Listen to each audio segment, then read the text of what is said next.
Okay, let's see if I can shut up long enough to do some audio demos. I'm going to do a few preset walkthroughs on drums in this video, and it should give you a nice cross section of what this can do in terms of going from really subtle applications to something a bit more crushed. First, we have the dry drum loop.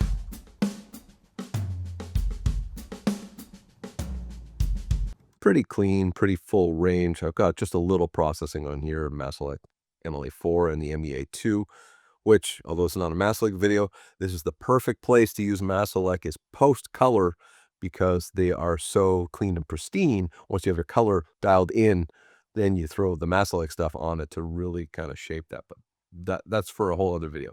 So that's the drum loop. And now we're going to start with kind of a middle of the road one, a vintage clean tube console sound. Think American vintage tube consoles. This is something that I would use to just add life to a bus or even maybe to some specific channels, and I think it's just beautiful. So dry.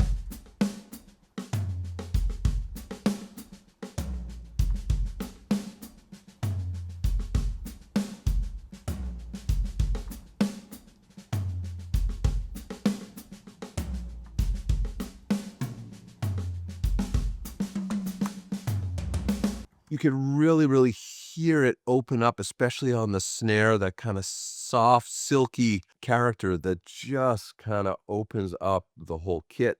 This is a little on the more subtle side, middle of the road, but again, it's more channel and light bus color. Let me go even lighter here. I have a version of my American Steel preset. The L-R in this preset is because I like the Linkwitz Riley crossover, so these are they all default to subtractive, but I prefer the really flat frequency response of this crossover, even though I'm not using it in this particular preset. And I generally use the color drive in full wet. It's just how I like to use it, and I use the crossover to kind of route my low end. So let's take a listen to this one, and then I'll explain what I was thinking when doing the preset. Dry.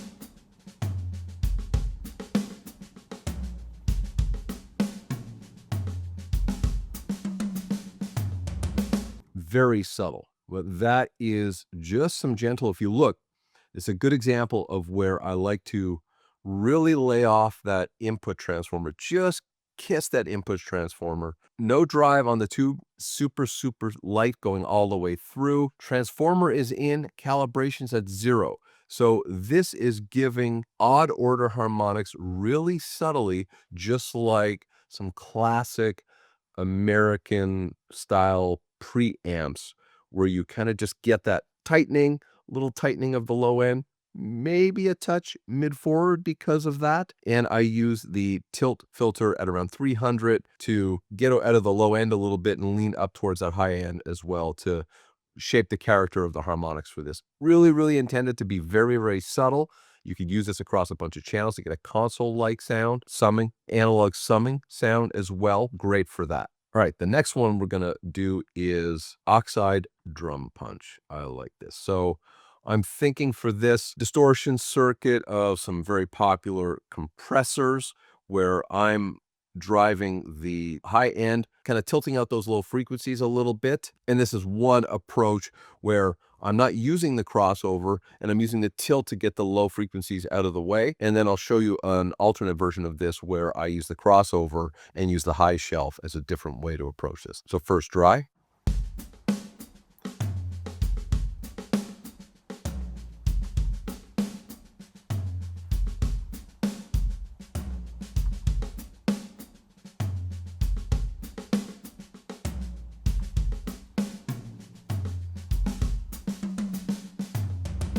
There, you can hear it on the boom of the kick, the snare again too, just kind of pushes everything forward a little bit.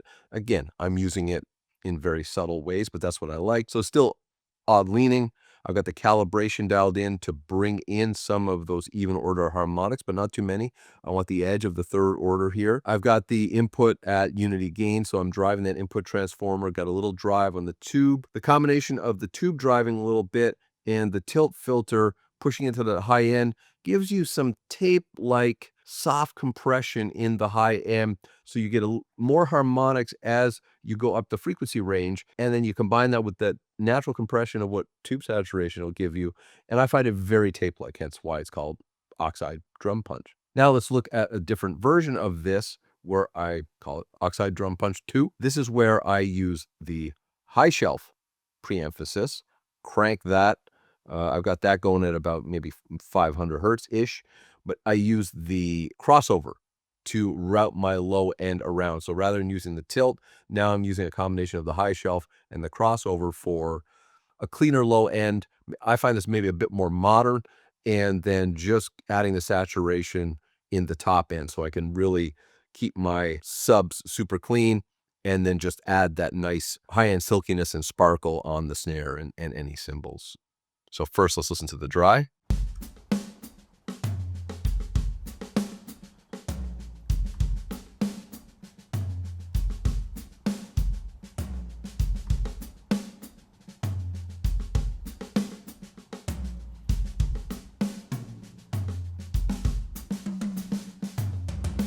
Kick, relatively untouched. You really then hear it more on the snare, at least for me. It kind of, again, adds a bit of that subtle grit, subtle harmonic distortion on the sustain of it, and really gives me a modern take on that tape-like distortion sound that you would get from some hardware compressors.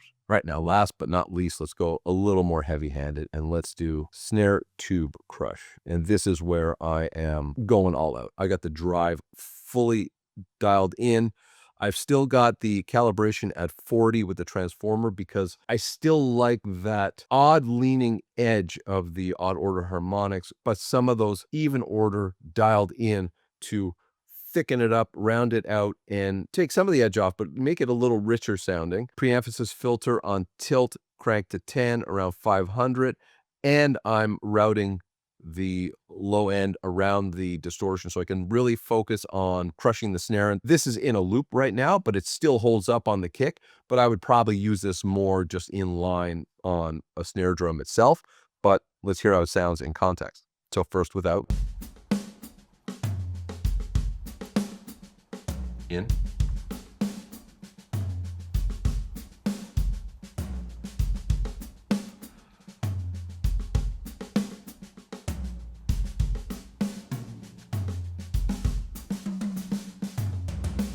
Like, that sounds so smooth, and I'm crushing that, and that's with the mix full wet, right? Because I got that crossover routing that low end around the drive circuit, it doesn't start to splat and really start to sound blown out. I can keep this in line, route the low end, crank that drive, and get all of that tube crunch on the snare, even in this stereo loop, which is kind of like putting this, if you put this on a drum bus, you could still kind of drive it pretty heavy, get that low end out of the way, dial in your drive to taste. So hopefully this gives you some idea of the range that you can get, even just with a few of the stock presets that are going on. But as always, just grab the free trial, drop it into your session, use it on some stuff that you already know. Maybe use the presets to get you started, and then just tweak from there. And I hope you have some fun with it. I hope you love it, and I'll see you in the next one.